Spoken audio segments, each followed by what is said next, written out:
কতদিন পালায় থাকবি? তুই জানোস না এই রাজুর হাত থেকে কেউ রক্ষা পায় না।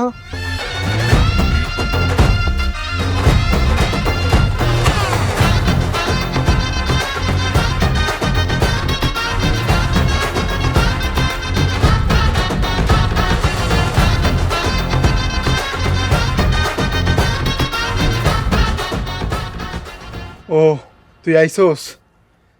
মায়া কই মাছের মতন লাফাইতাছে, একটা দড়ি নিয়ে আয়।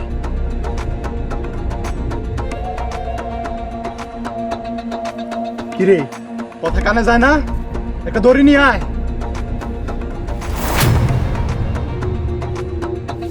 কিরে তোর এত বড় সাহস, আমার জিনিস আমার হাত থেকে কাইরা নেস? জীবনে বহুত পাপ করছিস, এবার তোর দেখে